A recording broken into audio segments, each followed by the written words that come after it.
Dios te bendiga. Mi nombre es Eliel Osorio. Bienvenido a este canal, que es tu canal. Busco que sea un tiempo de encuentro donde comparta recursos, ayudas, clips, información que sume a tu vida y sea de bendición. De arranque en esta temporada navideño quiero presentarte una serie que he titulado Escándalo en Navidad. La Navidad estamos acostumbrados a que sea un tiempo familiar, un tiempo de amistad, un tiempo de familia, de regalos, de cosas bonitas. Pero cuando leemos la Biblia nos encontramos con 5 nombres que aparecen en la línea ascendente de Jesús, en su genealogía de sus antepasadas mujeres. Y vamos a encontrar en ellas vidas escandalosas. Así que, por favor, síguelas, compártelas y que sea de bendición. Como Dios transformó sus vidas, las utilizó para gloria de su nombre y en este proceso maravilloso de salvación de Jesús ha sido de bendición para ti y para mí. Nos encontramos. Dios te bendiga. Parece ser entonces que con toda intención ahí nos pone esta historia que tiene que ver, por supuesto, con el Salvador. ¿Cuántos de nosotros nos sentimos orgullosos acerca de algún familiar, acerca de algún antepasado, respecto a algún antepasado que hemos tenido? Posiblemente algún artista, un político, una persona de renombre, alguien que en algún momento dado nos hace sentir orgullo. Puede ser un cantante, un científico, un escritor. Seguramente tienes algún ser querido, algún familiar dentro de tu línea que dices, qué alegría haber sido ser familiar de esta persona. Pero también seguramente hay algún familiar, algún ser amado que no nos da tanta alegría a veces, ¿no es cierto? Hay algunos seres queridos, algunas familias que hasta nosotros queremos desmarcarnos un poquito. Que decimos, bueno, sí somos familiares, pero muy lejanos, porque a veces las acciones, a veces sus decisiones, a veces su forma de vida hace que nos sintamos avergonzados o apenados de esas personas.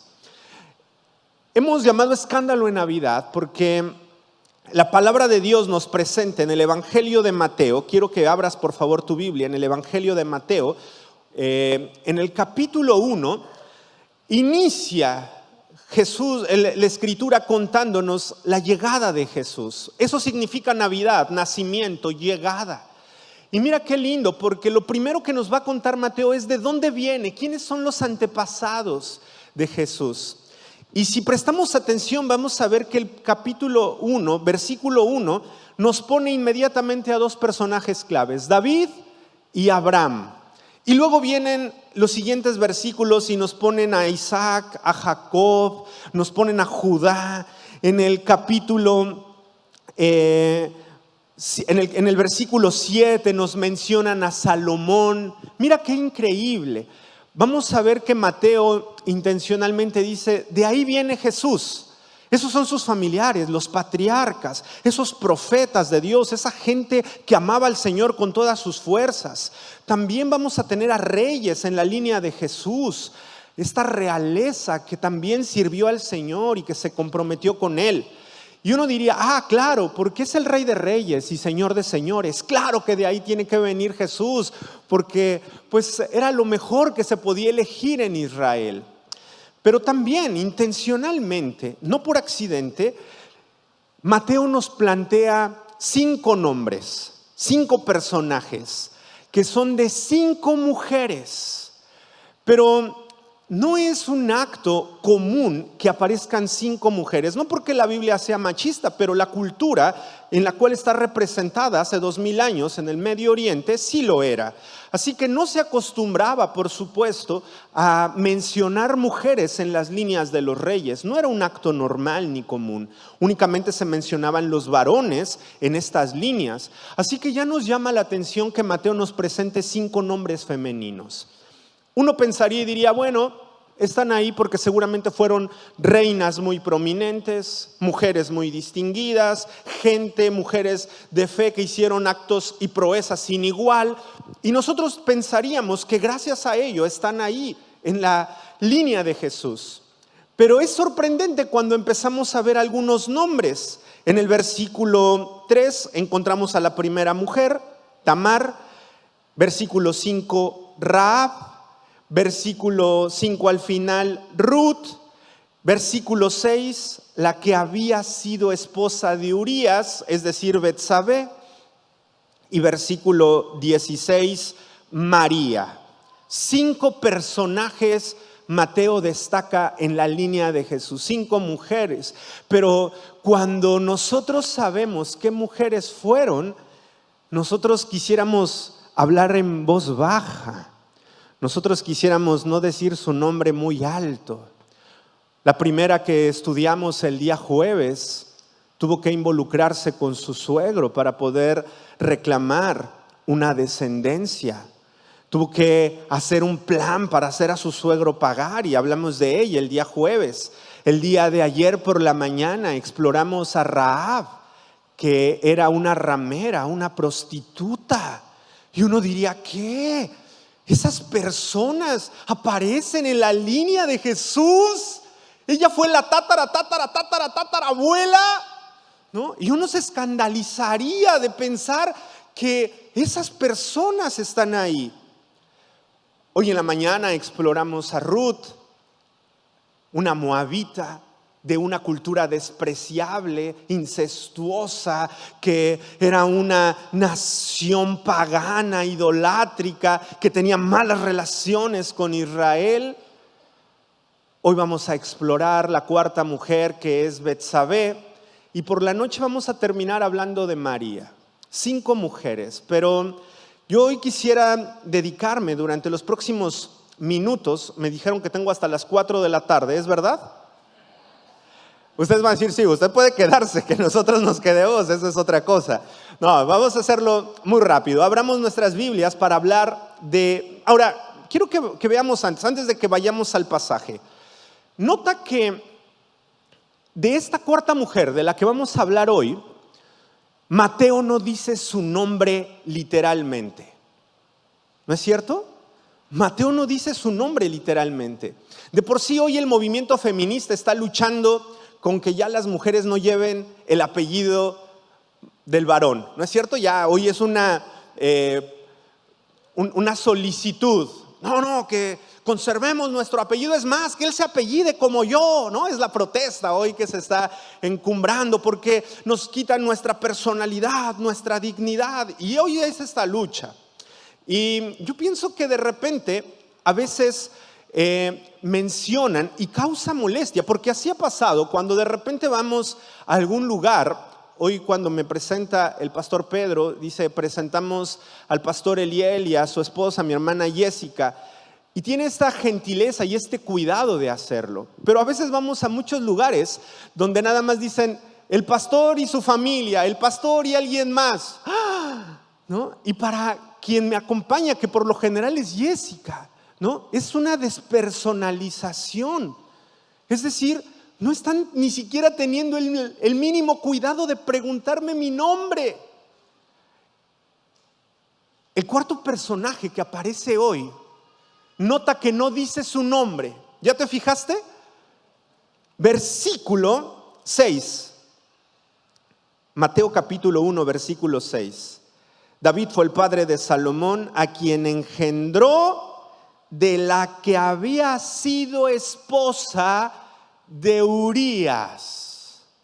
Esta es la única mujer de las 5 que aparecen en la línea de Jesús que no se menciona su nombre directamente, sino que está referenciada en base de su marido y no de su segundo marido, no del marido del que vendrá la línea, que es David, sino de su primer marido.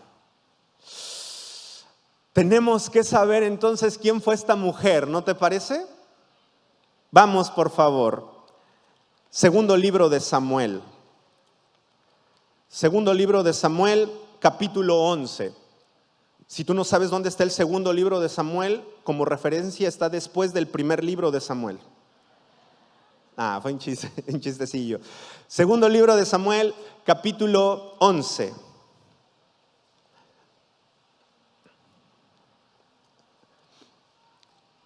Versículo 1.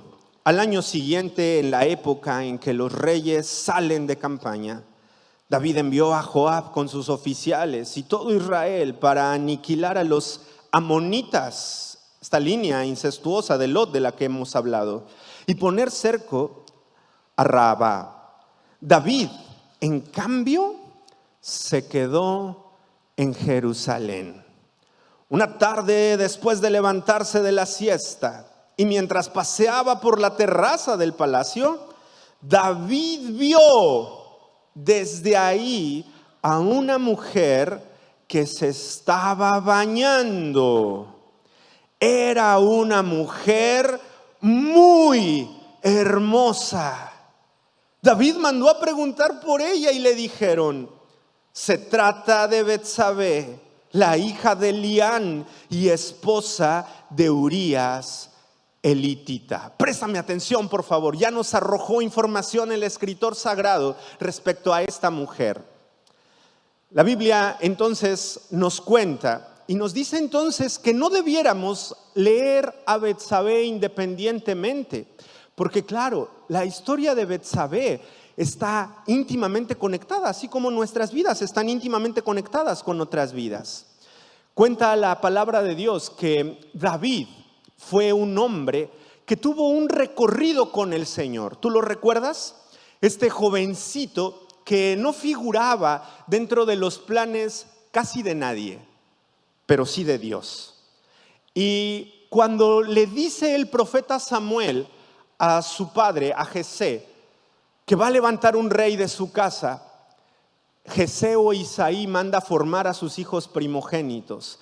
Primero puso al mayor, a Eliab, que era el más alto, el más guapo, el guerrero, el que sabía las artes de guerra. Y entonces, cuando Samuel ve al mayor, a Eliab, dice: este debe ser el rey, porque así le gustan a Dios.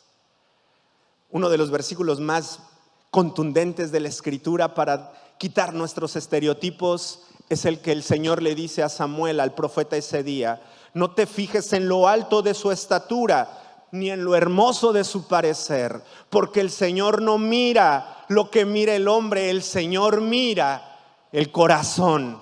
Así que este no es, y lo desecha. Y entonces va desechando a cada uno de los hijos de Isaí hasta que llega David y lo trae. Y entonces dice: es este, el que huele a oveja, el que huele a chivo, es él. Úngelo, el que no tiene oportunidad, el que los demás desechan, es él, úngelo. Ahora, algunos piensan que cuando David es ungido, tiene 16, 17 años de edad, es un jovencito, es un adolescente. Y muchos nos imaginamos que después de que lo ungen, inmediatamente se convierte en rey de Israel. Pero no, es hasta que tiene 30 años de edad. ¿Alguien aquí tiene 30 años de edad? ¿Algún muchachona por aquí tiene 30 años de edad?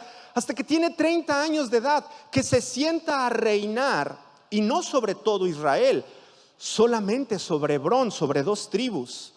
Tiene 36 años David cuando ya se sienta a reinar sobre toda la nación. Tuvieron que pasar 20 años, ¿te das cuenta? Muchas veces queremos que las cosas sean express con Dios. Me prometiste algo, tienes que cumplirlo. Me dijiste algo, ya se tiene que realizar. Espera. La escuela de Dios requiere paciencia. Así que David se va a sentar en el trono. Pero es muy interesante cómo durante esos 20 años David tiene una historia. Porque dice la Escritura que como él goza del favor de Dios, a David todos lo aman. ¿Recuerdas? Cuando es un jovencito, lo ama el hijo del rey, Jonatán, su mejor amigo. Lo aman los soldados porque dice que él va al frente de las batallas. Lo ama la servidumbre. Lo ama la hija del rey porque dice que David está bien guapo. No, a David todo mundo lo ama. Yo me imagino que hasta las mascotas de Israel amaban a David. Porque claro, David tiene la presencia del Señor a su lado. Hay una sola persona que no ama a David. ¿Quién es? El rey, el suegro. ¿No es cierto? ¿Cuántos suegros hay aquí? A ver, levanten la mano. Gracias a Dios yo todavía no soy suegro. Le pido al Señor que me prepare emocional, psicológica, espiritualmente para ese día triste. Pero nada, no es cierto. Estoy orando por los esposos de mis hijas. Pero le digo, Señor, que pase de mí algunos años, esos días, ¿no? Pero mira, lo tremendo es que el suegro no quiere a David. Cuando Saúl ve a David, seguramente canta esa alabanza que decía: estos celos me hacen daño, me enloquecen. Se ponía furioso contra David. Decía: ¡ah! David todos lo quieren, no lo soporto. Tanto lo odia el rey que intentó matarlo, ¿recuerdas? Un tipo alto, fornido, le atacaba con lanzas y David tenía que librarlas para poder salir con vida, al grado tal que tiene que escapar. Y es cuando escapa que hay una cueva que se llama Adulam, ¿sí? Adulam. Y en Adulam dice que él está solo, huyendo de Saúl, pero es ahí en Adulam donde llegan sus familiares, donde llegan amigos y donde Dios hace por primera vez su primer ejército. De todas esas personas que fueron a ver a David. Es interesante porque ese es el génesis del ejército de David. Años más tarde, las crónicas de guerra nos contarán acerca de los valientes de David. Vienen en el libro de las crónicas, pero también en el segundo libro de Samuel, capítulo 23. Anota la cita, tú lo puedes leer en casa. Segundo libro de Samuel, capítulo 23, y también ahí su paralelo en crónicas. Ahí nos describen los escritores sagrados quiénes eran los valientes de David, quiénes eran las élites de guerra de David. Es muy emocionante porque nosotros nos imaginamos, como David venció a Goliat, que David era un super guerrero, ¿no? Nos imaginamos que era una especie de Goku con Leónidas, con Aquiles, ¿no? O sea, nos imaginamos a David acabando con todos los ejércitos él solo, pero no.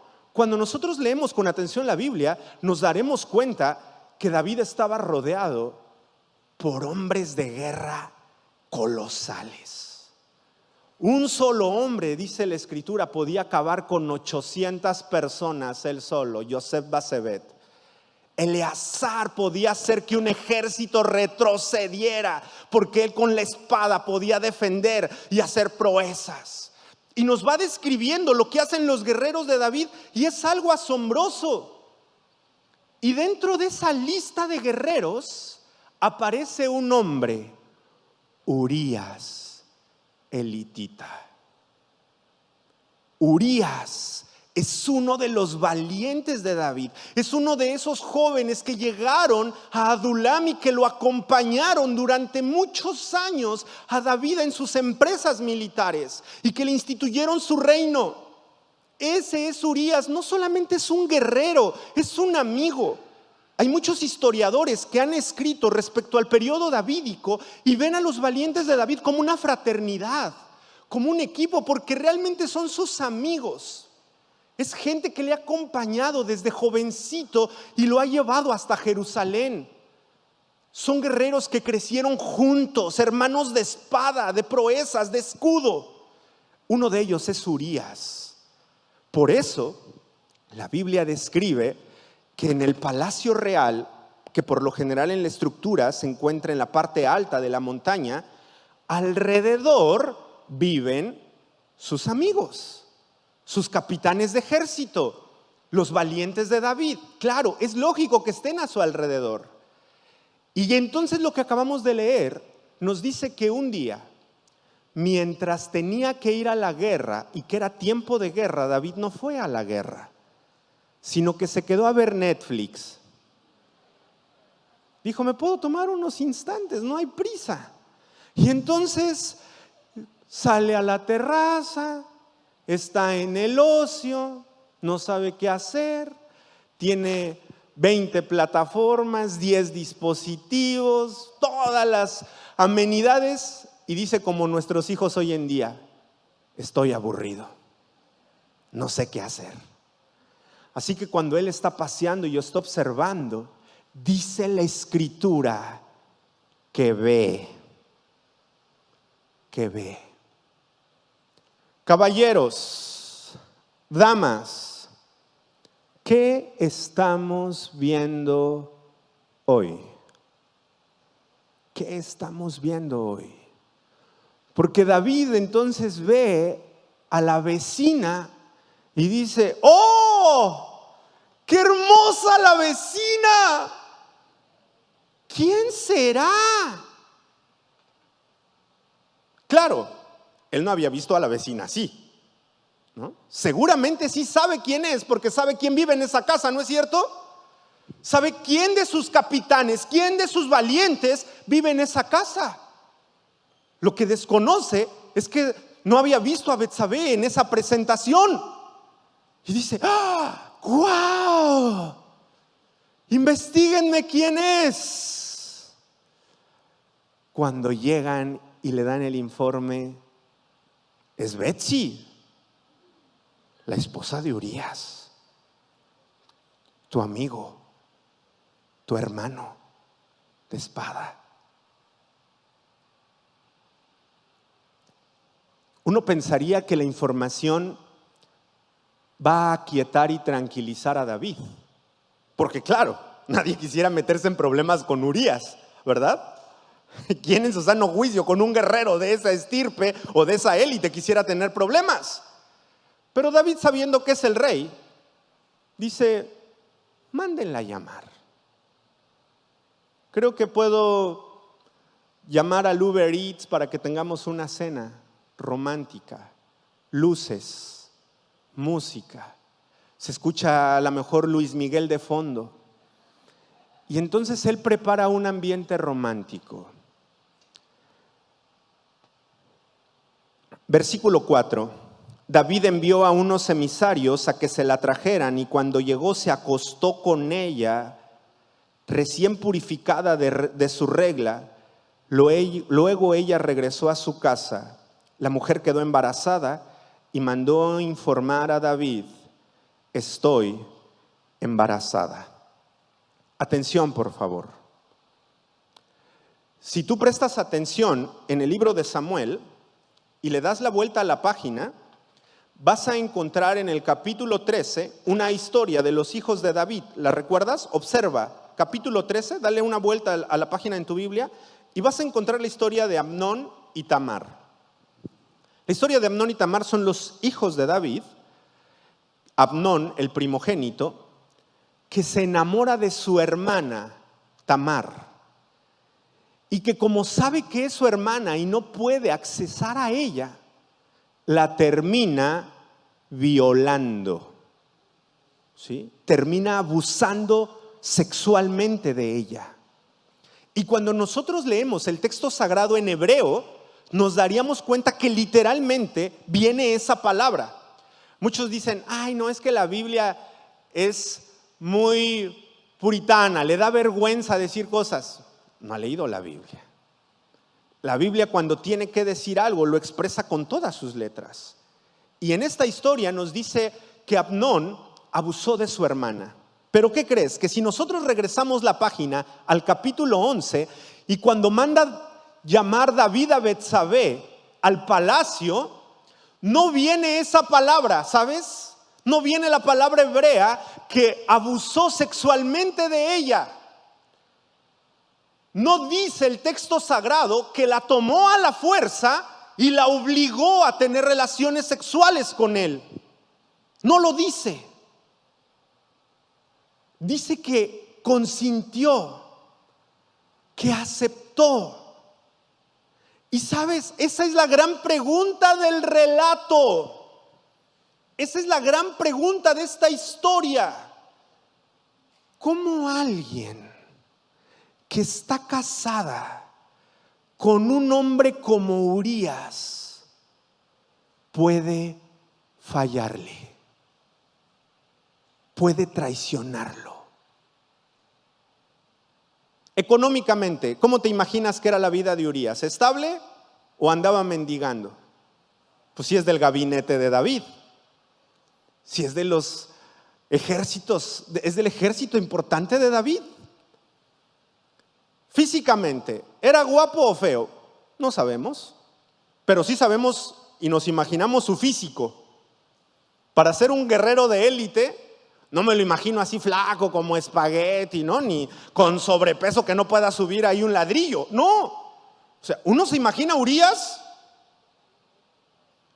O sea, que cuerpo de gimnasio, ¿no es cierto? O sea, así de esos guerreros, de esos militares que todo el día están haciendo lagartijas. Así uno nos imaginamos a Urías.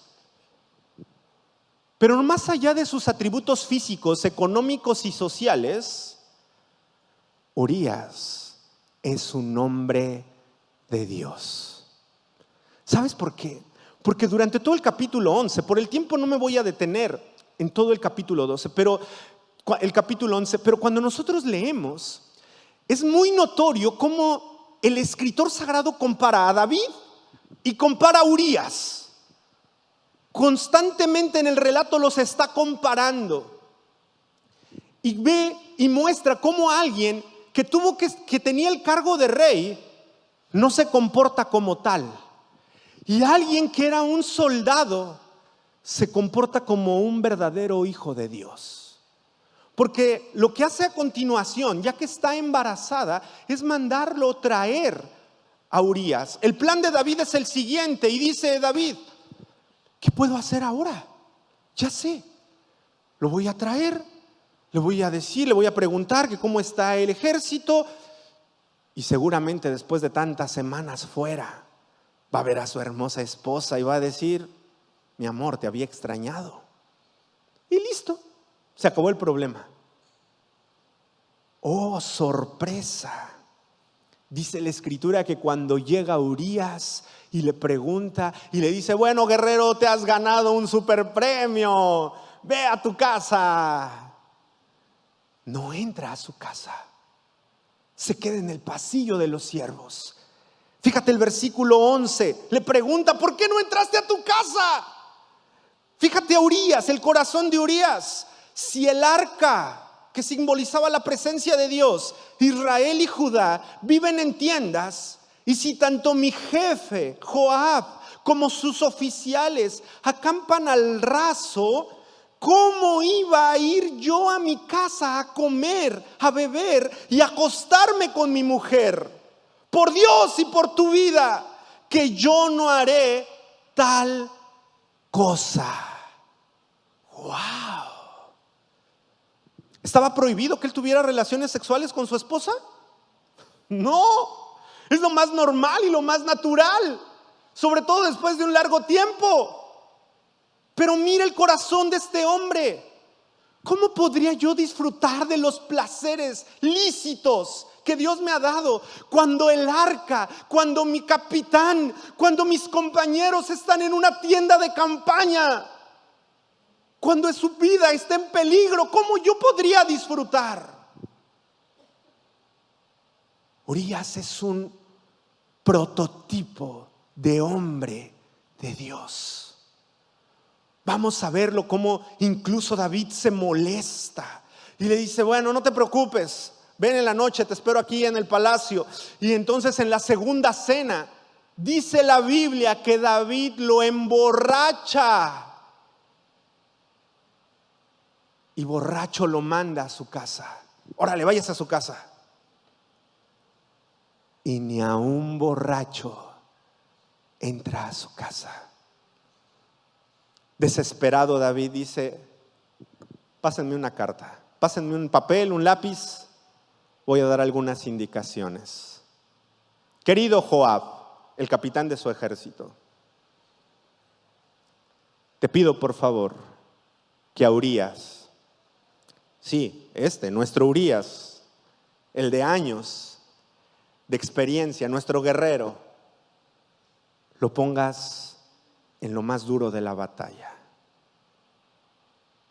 donde es casi seguro que no salga con vida. No te preocupes, el cantor de Israel, casi firma así: el amado de Dios. ¿Y sabes con quién manda la carta, dice la Biblia? Con el propio Urías. ¿Te das cuenta cómo intencionalmente el escritor nos hace ver al que lleva el cargo de rey como un esclavo de su orgullo y de su ego, de su pecado, en ese episodio, y cómo nos hace ver a Urías como un hombre que está dispuesto a llevar su fe hasta lo último de las consecuencias. Por eso vuelvo a hacer la pregunta.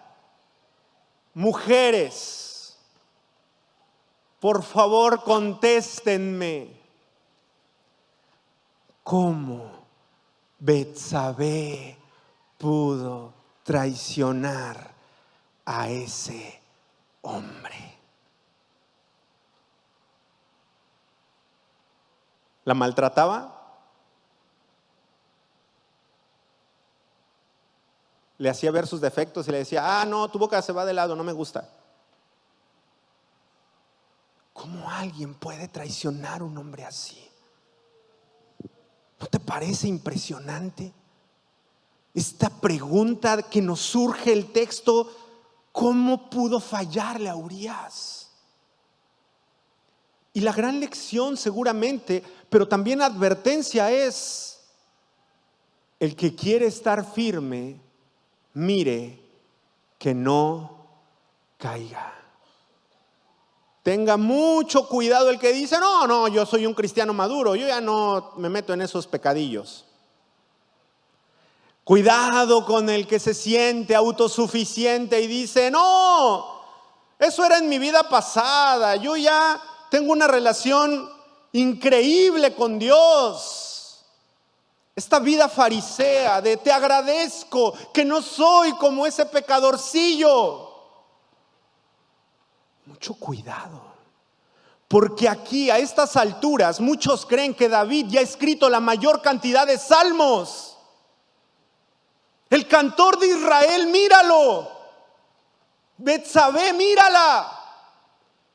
Gente que toda su vida ha escuchado, ha memorizado la palabra de Dios, ha estado formada en los caminos de Dios, míralos.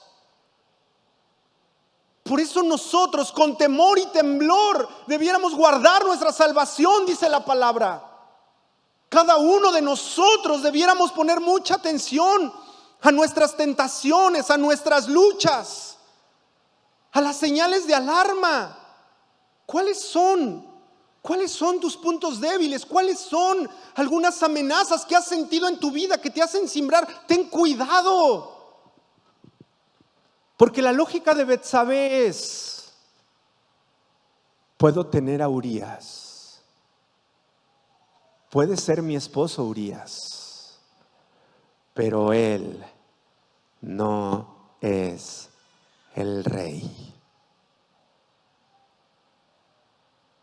El ojo nunca se cansa de ver, dice la palabra. Siempre vamos a querer más y más y más y más. Cuidado, porque aquí hay una mujer que se le hace muy sencillo y muy fácil decir, bueno, nadie se va a enterar. ¿Sabes qué es sorprendente? Que sí se van a enterar. No hay un pecado que pueda permanecer lo suficientemente oculto mucho tiempo. Todo pecado, tarde que temprano, traerá consecuencias. Pecar es dulce, pero siempre las consecuencias son amargas. Lo voy a repetir.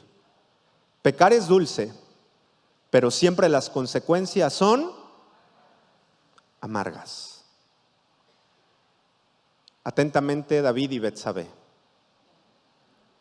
Y aquí están. La única vez que habla en el relato Betsabé es para decir que la única vez que tiene voz Betsabé en el relato es para decirle, estoy embarazada. Hay consecuencias. Hay consecuencias. Y ahora tienen que afrontar las consecuencias. David va a hacer todo este plan, mata a Urías y dice, listo, me casaré con ella. No tan rápido, dice el Señor. El capítulo 12 Es un capítulo conocido por todos nosotros porque Dios manda a una de sus cartas secretas, Natán, el profeta. Quiero que le vayas a decir algo a Davidcito de mi parte. Y si te puede oír Betsabé, pues también. Así que llega el profeta con David y didácticamente le cuenta una historia. ¿Recuerdas? Fíjate, David, que aquí en tu reino había dos personas. Una muy acaudalada y muy rica que tenía muchísimas ovejas y ganado, y una muy pobre que solamente tenía una ovejita. Pero resulta que el acaudalado, el rico, un día recibe a una visita. Y entonces, en vez de quedarse ahí, fue a Matamoros y robó la única ovejita que tenía esa persona y la sacrificó para una barbacoa, estilo Hidalgo, para recibirlos, David. Y se quedó sin nada ese pobre que nada más era su única posesión. Y entonces David dice que se molesta. Y entonces entra en cólera y dice: merece la muerte. Tiene que pagar 4 veces. Y no me digan quién es porque no se la va a acabar. No, casi David está enojadísimo. Qué valor de los profetas. Enfrentar al hombre más poderoso de la región. Yo me imagino a Natán mirando a los ojos a David, hablándole tranquilamente, pero firme. Ese hombre eres tú. Ese hombre eres tú.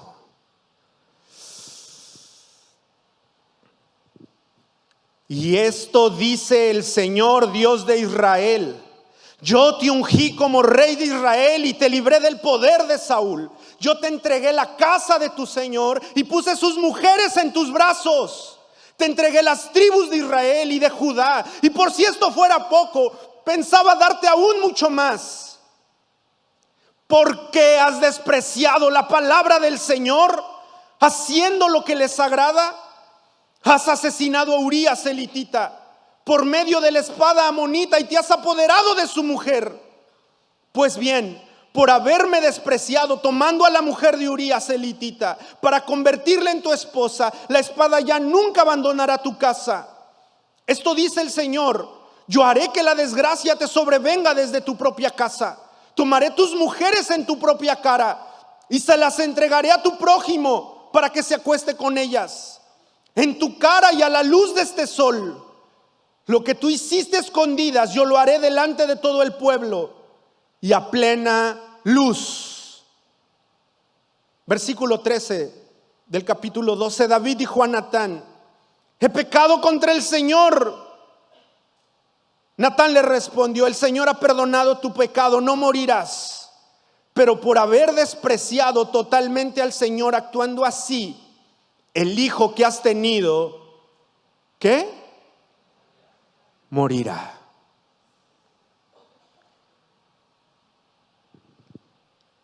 Navidad significa nacimiento. Y aquí hay una interrupción de un nacimiento. No va a nacer. No va a nacer. Tienes que enfrentar las consecuencias, David. Hay una disciplina. Porque Dios es Dios, pero también es Padre. Y dice la palabra de Dios que el Padre que ama a su Hijo lo prospera, le da todo, lo llena de regalos, lo disciplina. Y a nadie de nosotros nos gusta la disciplina. A nadie de nosotros nos digan: tú eres ese hombre, tú eres esa mujer, estás contrario a la voluntad de Dios. ¿Cómo puedes pedir bendición si vives contrario a Él? Si le has dado la espalda, ¿cómo puedes pedir que te bendiga? A nadie de nosotros nos gusta recibir eso. Y aquí hay una consecuencia. Lo que va a venir es que la espada no se va a apartar de ti, David. Esta vida que tú pensaste que podías llevar secreta va a ser un escarnio público. Años después, su hijo Absalón le va a dar un golpe de estado, ¿lo recuerdas? Y mandará a instalar en un balcón de donde seguramente él vio a Betsabé, en ese mismo balcón, en esa misma terraza, mandará a instalar unas carpas públicas y pondrá todas las concubinas de su padre. Y al mediodía tendrá relaciones sexuales con ellas para que todo Israel vea que él es el nuevo jerarca de Israel y que el problema que tiene con su padre va en serio.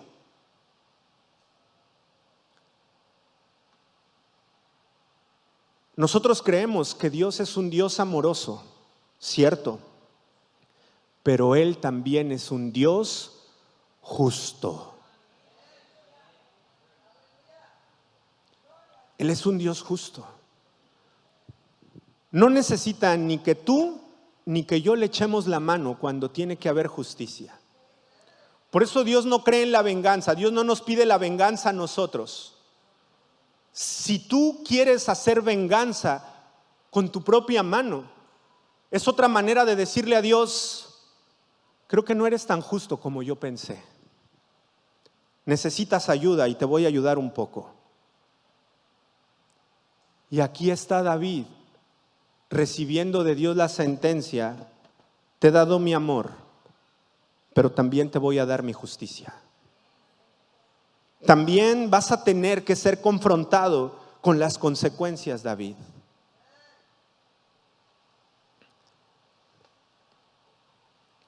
Va a haber una disciplina, va a haber consecuencias.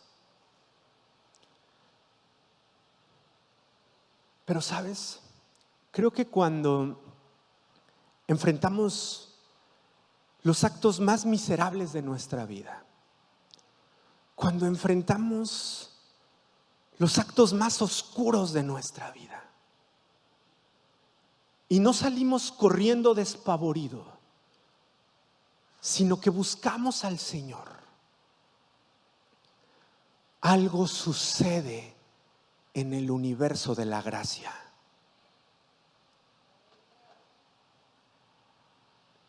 Yo he escuchado tantas historias de muchos amigos con los cuales crecí, pero que ahora están lejos del camino de la fe. Y a lo mejor muchos dirían: una historia de éxito, aquel que sigue perseverando, y historias de fracaso los demás que no están. Qué correcto y qué bueno es el que está aquí, y qué malos y sucios y pecadores los que están allá afuera. Pero algo que nos enseña el pasaje es: no vayas tan rápido. La única diferencia entre los que estamos aquí y los que están allá, escúchame por favor, es que los que estamos aquí corrimos en la dirección correcta, que es Él. Esa es la única diferencia. No es que ellos sean peores y nosotros mejores. No. Lo único que nosotros hemos hecho es correr en la dirección correcta, que es la dirección del crucificado. Y para muestra está el Salmo 51, que seguramente conoces de memoria, porque es el Salmo de David precisamente después de pagar esta factura de la muerte de su hijo. Precisamente después de haber doblado su rodilla en un altar y pedido clemencia a Dios y que no se llevara a su hijo, pero el Señor se lo lleva. Y el Salmo 51 es: crea en mí, oh Dios, un corazón limpio y renueva un espíritu recto dentro de mí. Contra ti solo he pecado y he hecho lo malo delante de tus ojos. Es este hombre que reconoce su miseria, que no la esconde, que no quiere aparentar algo que no es. Es este hombre y seguramente esa mujer, Betsabé, que están yendo en la dirección correcta. Y que resume la idea del Salmo diciendo: quítame todo, pero tú no te vayas. Ese es el resumen del Salmo. Quítame todo, pero tú no te vayas. Podría soportar todo, pero no vivir sin ti. Y este es el inicio de la gracia. Quiero terminar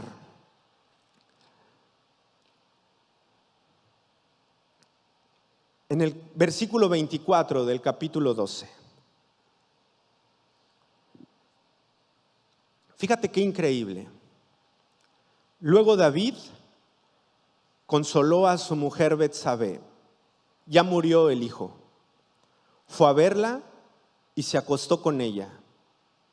Tuvo un hijo y David le puso por nombre Salomón. El Señor lo amó y envió al profeta Natán, que le puso de sobrenombre Jedidías, en honor del Señor. Y Jedidías es: el Señor lo amó, amado del Señor.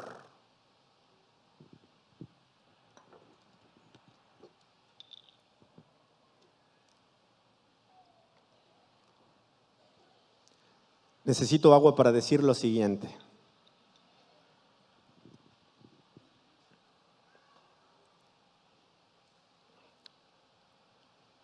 Hay veces que nosotros pensamos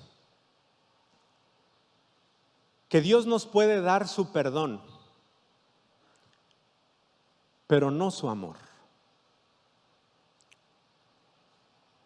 Lo pensamos porque así somos los seres humanos. Hay veces que yo puedo tener alguna diferencia con Jessica, un enojo, una molestia, porque así es el matrimonio. Y si yo tuve la culpa, puedo acercarme con ella y decirle: amor, la regué, perdóname.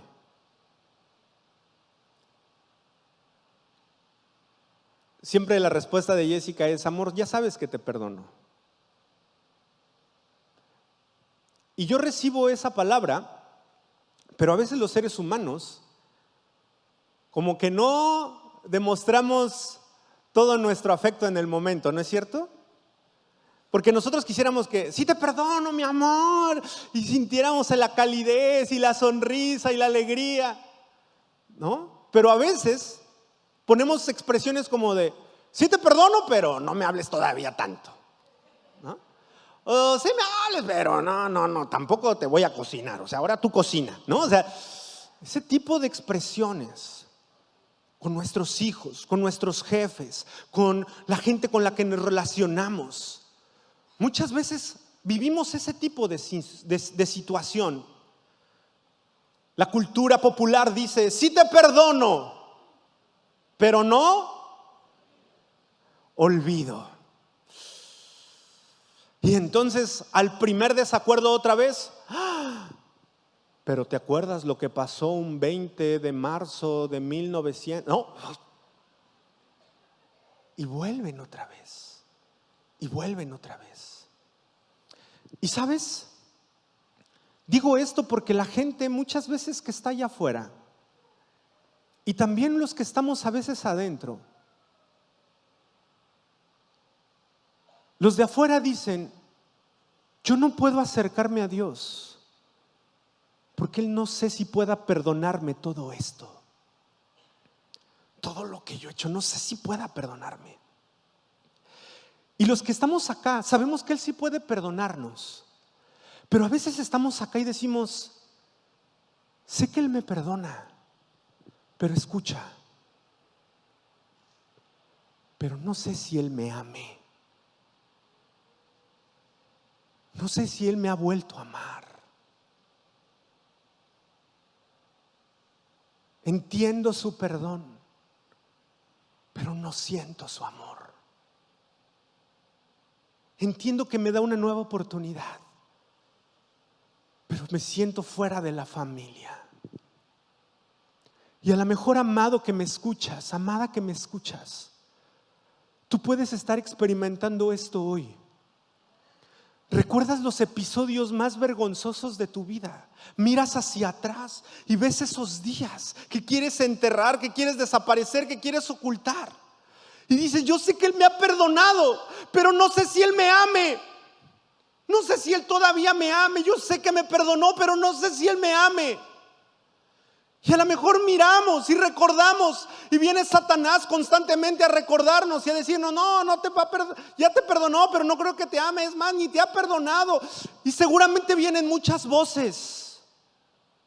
Pero la buena noticia de esta mañana, del nacimiento, de Navidad, es que la Navidad está incrustada aquí, en un Dios que le dice a los suyos, te perdono y te amo.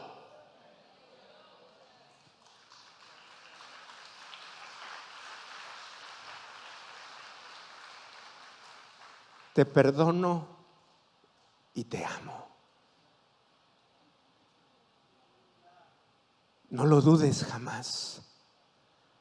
Te perdono y te amo.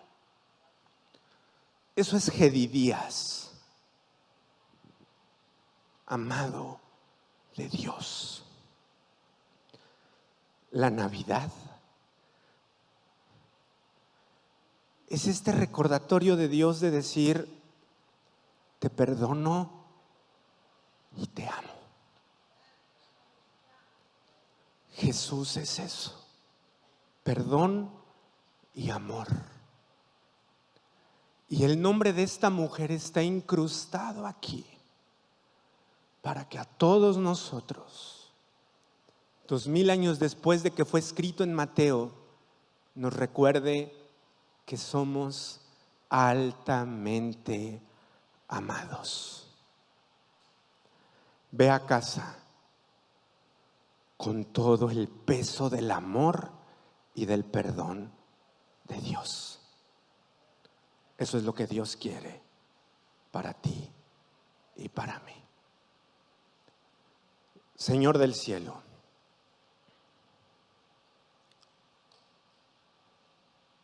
tantas veces pienso que puedo obtener tu perdón,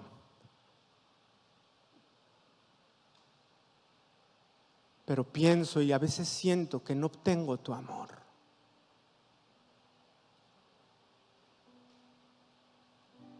Hay días que mirando el pasado,